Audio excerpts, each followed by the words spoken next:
but the depth of great talent the Bucs have better than the Chiefs. And that's really significant here. Think about the Bucs. The whole thing is you got to get pressure with 4 on Mahomes.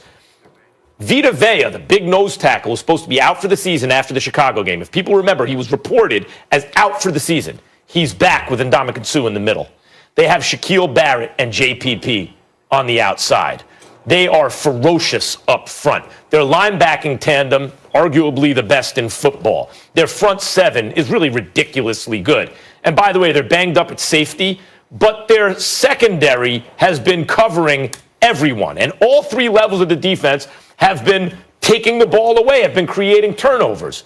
And then you look at the Chiefs missing their 2 best offensive line players, both offensive tackles out. There's not going to be a pocket for Mahomes. There's going to be pressure off the edges on Mahomes. And think of the weapons. Only O.J. Howard isn't available on offense. They have name-brand running backs who still have gas in the tank behind an offensive line that was playing absolutely elite this season. The Bucs have an elite offensive line, top 5. The Bucs have receivers everywhere you look. No one's even talking about Antonio Brown in this game. They have so many receivers. The only reason the Chiefs are favored, really, when you analyze it, replace Mahomes with any other quarterback, I don't believe they're favored. I think that people don't even realize how good they think Mahomes is. That's the reason the Chiefs are favored. I also like them to win, but I consider that an upset. When I analyze the game, if I took Mahomes out and just put another great quarterback in, I wouldn't be taking the Chiefs. Yeah, but to me, just my personal thing is that makes no sense, because if Mahomes is everything that you say he is, unless they're planning on kidnapping him or he's getting injured prior to the game or something, he's going to be there. And because he's going to be there, and you combine that with the level of greatness you've religiously talked about him being in possession of, then I'm sorry, that puts the Tampa Bay Buccaneers at a decided disadvantage. Then when you take into account the fact that the Tampa Bay Buccaneers, they've got a top 8 defense. They are number 1 against the run. And who are they going against? A team that could give a damn about running the football because they want to pass all day, okay? And, oh, by the way, the Tampa Bay Buccaneers ranked 21st against the pass. And their worst performance against the pass was against the very team that they're about to go in the Super Bowl against when they gave up 269 yards passing to Tyreek Hill all by his lonesome, 207 yards in the first half. I just look at it from the standpoint, do I give the Buccaneers a chance? Yes, I do. Because I think when you look at the weapons that they have, whether it's Gronk, whether it's Antonio Brown, the Mike Evans, the Chris Godwins, assuming Chris Godwin catches balls and he's not dropping any footballs. I like him, but damn it, you've been dropping too many balls, Chris Godwin. Stop dropping the damn football, okay? You got to take those things into consideration. I'm just looking at it from the standpoint that those weapons give them about a 30% chance of winning this game.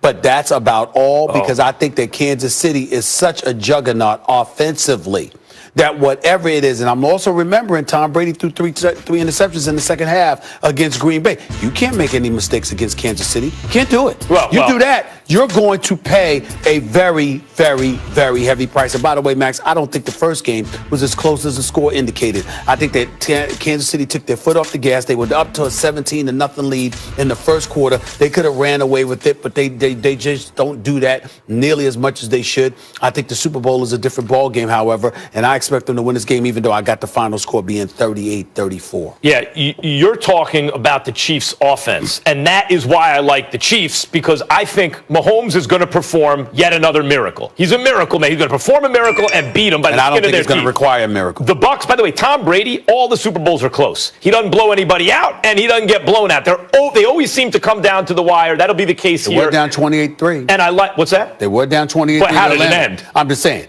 if they're down 28-3 to Patrick Mahomes, you think they're coming back? Here's the thing. The Chiefs' red zone defense is a real weakness for them. It's really not good. Bad red zone defense. And as much as we're focusing on the Chiefs' offense and how it doesn't matter how good the Bucs' defense is, Mahomes will find a way with Tyreek Hill and Travis Kelce and these guys. What about the Bucs' offense? The Bucs have an elite offense. Tom Brady in a big game, as we know, is deadly. And look around. Evans, Godwin, AB, Scotty Miller. Gronk is there. Like, they have multiple tight ends with an offensive line that's playing elite. We're not paying enough attention to the Bucs' offense versus the Chiefs defense. That's the biggest mismatch in the game. Well, that's why we're expecting Tampa Bay to score points. The problem is we don't expect them to score enough points. And nobody assuming that Kansas City is going to hold Tampa Bay's offense in complete check. It's just enough check for Mahomes to walk away. But you got a 4-point game. Champion. I got a 4-point game. All right, guys, this is the first time ever we're going to have the two past Super Bowl winners facing off in a Super Bowl. We'll keep it moving here. When we come back, we want to focus on the defenses in this. Gronkowski both playing in this one. They're both 31 years old, and they're both absolutely exceptional. Max, let me ask you this. When it's all said and done, who do you think will be considered the greatest in their prime, Kelce or Gronk? Gronk. No knock on Kelce. He's amazing. But Gronkowski's the best I've ever seen. And I'm old enough to have seen, like Shannon Sharp or and Tony Gonzalez and just name a great tight end from the modern era. I've watched them play. I'm 47 years old. Gronk is the best I've seen. He's the best I've seen. The biggest mismatch, 6'6", 270. He could do every single thing, and he was the most potent tight end weapon. And by the way, blocked, like having an extra offensive lineman for real, did everything you want a tight end to do. Guys, he also was a fixture in the playoffs for how many years? Was Tom Brady, except for 1 year with Randy Moss, by far most talented pass catcher. And incidentally, you said it, they're both 31 years old, but Gronk has taken a beating and is obviously no longer in his prime. So what I've seen as the best from Travis Kelce, to me, still is not good as the best of Gronk. Unless Kelce gets better than this, we've already seen the best of Gronk, and that's the best of all time, in my opinion. Gronk is a stud. Gronk's a big boy that will run over you. But in terms of overall skill and what have you, I put Travis Kelce up there with anybody at the tight end spot. This brother's legit. He's an exceptional route runner. He's an exceptional pass catcher.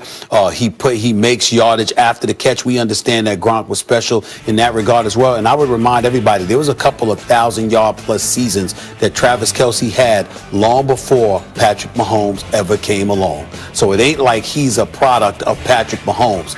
This brother is the real deal. Travis Kelce can ball. And I would tell you, in terms of greater in his prime or whatever, I'd put Travis Kelce right up there with Gronk, because to me, this is Travis Kelce's prime. And look at what he's doing. We saw what Gronk did. He had 4,000-plus yard receivers as a tight end in his career. Travis Kelce has 5 thus far. Again, I look at Travis Kelce right now, as being in his prime at the age of 31.